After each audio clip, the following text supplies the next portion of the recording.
Hello and welcome to Wisdom Trek. This is Guthrie Chamberlain and I am your guide to wisdom. Thank you for joining us for our 7-day-a-week, 7 Minutes of Wisdom podcast. This is day 36 of our trek, and in honor of Independence Day in the United States, last Friday we started a 5-day series of episodes where we're going to consult one of our founding fathers, Benjamin Franklin, who was known for his wisdom and practical sage advice. Today we are recording from our podcast studios in the Big House in Marietta, Ohio. It's been a pleasant week, although we've been getting a lot of rain in Ohio this summer. It sure keeps all the foliage green and nice looking. We were unable to get started sanding the floor in the eating area prior to leaving for North Carolina on Sunday, so the project will be the top of the list when we return in mid-July. If you happen to hear any booms tonight, I am recording this on the night of July 4th, and there's some remaining fireworks in the background, so you may hear that during the podcast. So let's begin our trek today as we continue to review the 85 practical tips written by Benjamin Franklin in a document called The Way to Wealth. In order to keep our daily wisdom trek near the 7-minute length, I have split up the remaining tips over the next 2 days, so the series will be 1 day longer than I originally expected. I hope you don't mind. I want to keep the daily wisdom nuggets short and digestible. So let's venture on our trail today as we examine the steps 58 through 71. These are nuggets of truth and wisdom, and when consumed regularly, help us to grow, mature, and become healthy, wealthy, and wise in all areas of our lives. So let's start right in. Number 58. Wise men learn by others' harms, fools scarcely by their own.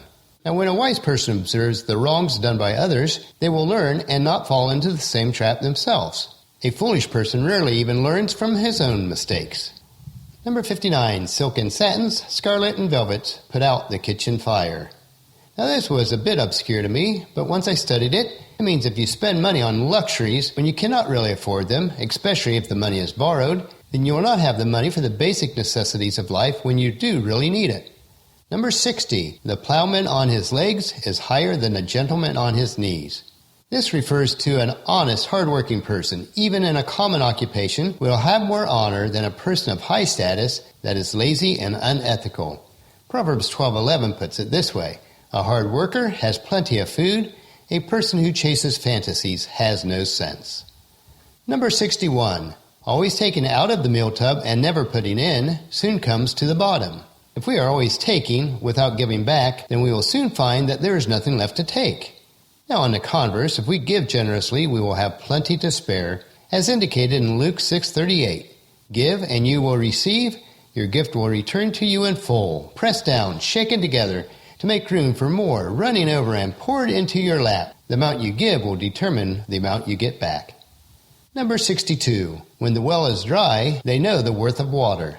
Now, growing up on the farm, we had problems with our well all the time, and we certainly knew the value of water as we had to scrimp many a times in order to get by.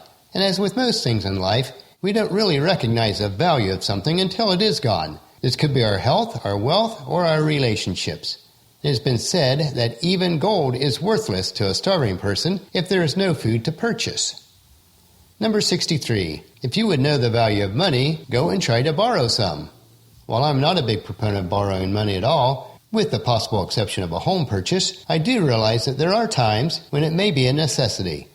If you have ever tried to borrow money through conventional channels, especially for a business or other major purchase, you soon realize that the banks require everything that you own or possibly might own as collateral. If you do need the money, make sure that you are realistic and willing to lose everything that you own if something goes wrong. Number 64. He that goes a borrowing goes a sorrowing. This quote is not understood in today's economy, where it is so easy to borrow money through credit cards with little or no collateral. Using credit to purchase goods and services that are not necessities is like tying a stone around your own neck while standing on the edge of a deep lake. One slip of your footing and you're underwater. Debt robs you of the ability to make wise choices for the future. Proverbs 22:7 puts it this way: just as the rich rule over the poor, so a borrower is a servant to the lender. Number 65. Pride is as loud a beggar as want, and great deal more saucy. The primary motivating factor for making purchases that we do not need is our pride. We desire what others have, and we want the prestige that comes with owning stuff. It is not wise to make purchases that you cannot pay for in full today. If someone holds you in a higher regard because of what you own, then that person does not have your best interest in mind. Ecclesiastes 4:4 says, Then I observe that most people are motivated to success because they envy their neighbors. But this too is meaningless, like chasing the wind. Number 66. 'Tis easier to suppress the first desire than to satisfy all that follow. Well, this says a lot.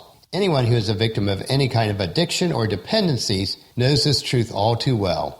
Every time you feed an addictive behavior, it becomes harder to resist the next time, and it takes much more to be satisfied. Be very cautious of what you allow into your life. It may just overtake you.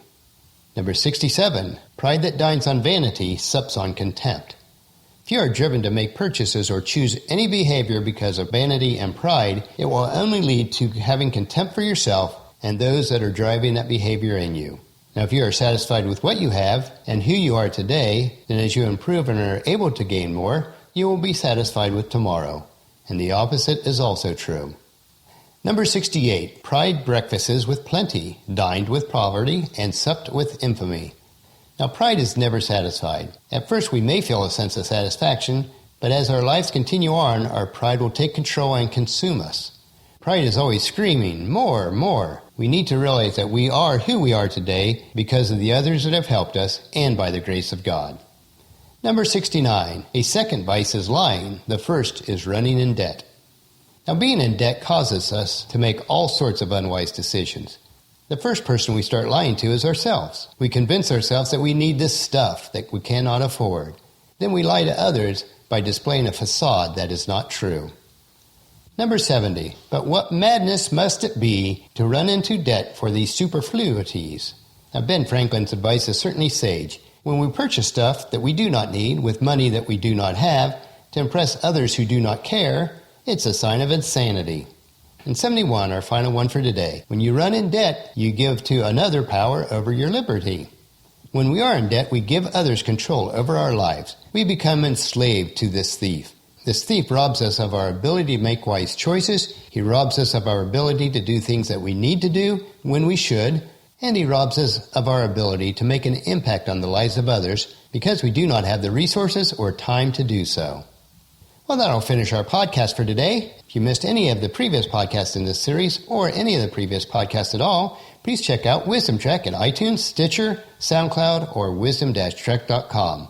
Tomorrow we'll finish up this series of wisdom provided to us by Benjamin Franklin, one of the founding fathers of the United States. So please check in camp tomorrow for another day of Wisdom Trek, creating a legacy. Now, if you enjoy this daily dose of wisdom, I encourage each of you to help us in the following 4 ways. Number 1, leave some feedback for us about the podcast at wisdom-trek.com. Number 2, if you haven't done so already, please subscribe on iTunes or Stitcher so that the podcast will be downloaded to you automatically every day.